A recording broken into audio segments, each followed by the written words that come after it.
So we got a new Eminem track, Untouchable. This is Throw It in Rice. This is one of the worst songs I've ever heard. This is the first time in my life that I feel like the ball is being dropped on Eminem. Can I correlate that to Paul taking a Def Jam job? Probably. But somebody over there should be saying something. Interscope, or whoever the is behind that, will not use the plight of black people to sell a fucking record and widen your fucking profit margin. And I love and respect the things I learned from him is part of the reason that I retired early. Because if you're at the top of rap, I don't want that. I looked at it as is this a record that we want from M? The record's kind of whack. It felt like it was like some WWE wrestler intro type of shit. It's not a good song. M is surrounded by entirely too many musical geniuses to put this quality music out. Check it out now. Nobody can tell me that me and Joe Budden wasn't Goku and Vegeta. Okay, me and Joe, when we were on Everyday Struggle, man, let me tell you, we pissed off everybody. Nobody liked us. Okay, niggas try to fight us.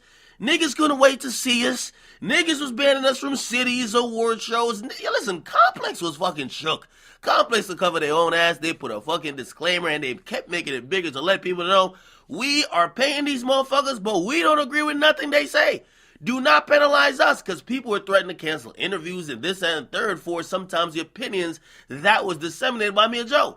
So we stood the fire for our own opinions, but you know what? We were passionate people about a culture, and when you are passionate about a culture, when discussing topics that you are also passionate about, you might have a passionate tone. A lot of that didn't come across well over screen, and it took us a while to figure out how to really give good advice or constructive criticism without looking like you were barking at someone, hating, or just trying to throw them under the bus. But of course, there was like harsh moments, man. There was definitely moments where it was tough, especially for Joe, right, who was a former rapper. And of course, he has so many ties in the industry. Are you going to be a journalist? Are you going to be somebody who's an analyst at that point?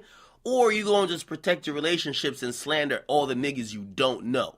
Okay? For me, I don't have all the friendships and relationships like that. But then now, I got to be able to back up what I'm saying in terms of I just can't just be saying shit out my ass if that's not really how I feel. Because we've seen artists came up there to be like, you said this. So it was always a thing where you want to say what you meant because you might have to back up what you said. Now, we were talking about Eminem, and it was a very difficult topic for Joe. I particularly didn't like the rollout for Revival, okay? He dropped the song Walk on Water. I just thought it was like pure pop, formulistic bullshit. Didn't like it at all, okay? But I was bracing for Joe to get his mans back, because if you don't know, Joe was on Shady Records. He's gotten checks signed by Shady, and of course, that's an opportunity that was given by Shady. I'm not expecting that he gonna keep it 100.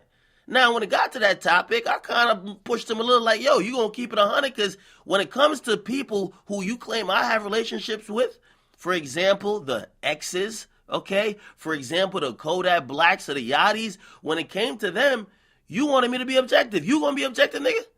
And he made a very important turn in his career as a analyst or a podcaster, or let's just say a cultural critic, because he chose to be objective against someone you would not think he would. Now, from that, the people around him didn't like it. They dissed Joe, okay? Other people, they dismiss me because they're like, you like this type of music, but you don't like M. How could you? That's blasphemous. But we all know that it was coming from a place of, listen, the culture was listening to everything we were saying. Now, fast forward. I heard that there was a diss song, the second diss song, because Joe got dissed by M on a song, and I heard that there was another song coming, and the song is finally here, but with an album called Kamikaze. Now, let me read y'all the lyrics, and I'm sorry for the long backstory. Let me read y'all the lyrics where I thought it was only Joe getting dissed. I got name dropped in this, and I'm like, the fuck did I do? Okay, now, let's get to these goddamn bars. It's on a song called Fall, and he says this: somebody tell Budden for I snap, he better fasten it, or have his body bag get zipped. The closest thing he's had to hits is smacking bitches, and don't let me have to give it to Akademiks. Say this shit trash again, and I'll have you twisted like when you thought you had me slipping at the telly. Even when I'm getting brain, you'll never catch me with a thought lacking with it. He ain't spinning like this on his last shit, ho. You better go back and listen, you know me better. Thinking I'll slow up or let up. Call it trap because it's a total setup. hoping that you rappers fall in that.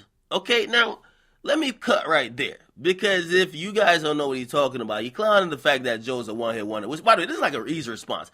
Joe just doesn't have to respond. Number one, my nigga Joe touts the fact that he's a one-hit wonder. All right? Like, in the definition of a one-hit wonder, the nigga's a one-hit wonder. He said it himself. So you can't really 8-mile him when he's 8-miling himself. All right? And when it comes to me, when he says, if you call this shit trash anymore, because I wasn't that fond of that album, that shit was weak. That shit was light sauce. That shit was mayonnaise. That shit wasn't hot sauce. It was light. Okay?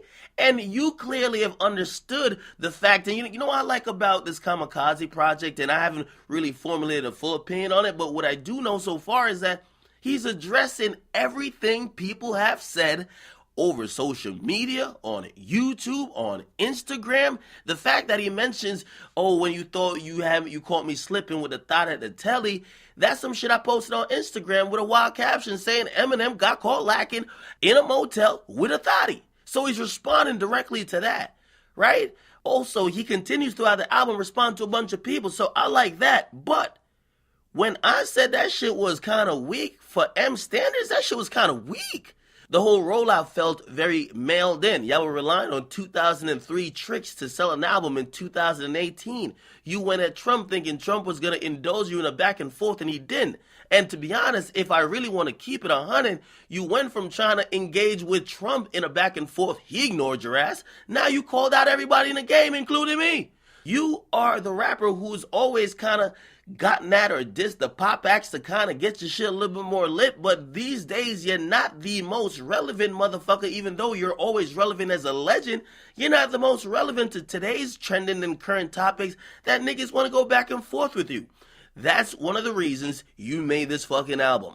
But it's not gonna deter me or distract me from the fact that the last shit you put out, that shit was light mayonnaise, okay? And I got to keep it 100 with you. You kind of came better so far from what I'm hearing on this project. And to address the joint about you getting caught slipping at the telly, yeah, it looked old and forced when you were trying to pull a publicity stunt, but nobody believed you, or at least they all were clowning you. It just didn't work. You tried to do what all these other rappers do so seamlessly, except it was overproduced with the goddamn camera that's still probably recorded with VHS tapes. It didn't look good, bro. Okay? So again, with all the yes men around you, some of the criticism that you got from social media, everyday struggle, and other places probably hit you in a very unfamiliar place because you're not used to those stark criticisms of your work. Nobody ain't telling you that you ain't one of the greatest. People were just telling you that that shit was weak. And your promo strategy was very disingenuous. You were trying to use the race and the plight of black people to sell an album. And while nobody's accused you of being disingenuous, and really that's kind of piggyback on what Joe's point was, it felt like it was some bullshit that you were doing. So, again, while I love the fact that he's responding, I'm just reaffirming the points that we're making in the first place, okay? Not because a motherfucker responded means what we said in the first place wasn't valid. But I'm glad that he did respond because for a while we all thought this motherfucker, because he's so isolated, didn't hear criticisms from the regular people, were only listening to yes men around him, and was so detached that we're wondering, nigga, could you really make music for 2018 if you're not in tune with the culture still? You answered some of those questions. I like the fact that he named this, but I don't know, Lil AK might have to fire you up with some bars, okay? Is Joe gonna rap? Yo, listen, don't tell me my alter ego got to rap, but Joe not gonna rap. Joe, you gonna rap, nigga? I don't know. He just got a Spotify deal. He probably won't. Well, actually, the Spotify deal, he should rap. I don't know. Get in the comments, you guys like and subscribe. Do you think Joe should respond to Eminem? And do you think my alter ego, Lil AK, should come out and get in his lyrical bag and really deliver some lyrical potency and miracle, spiritual, literal, vitriol, whatever, okay? Maybe. Quentin, hit me up, bro. It's your boy Akademiks. Get in the comments what you guys like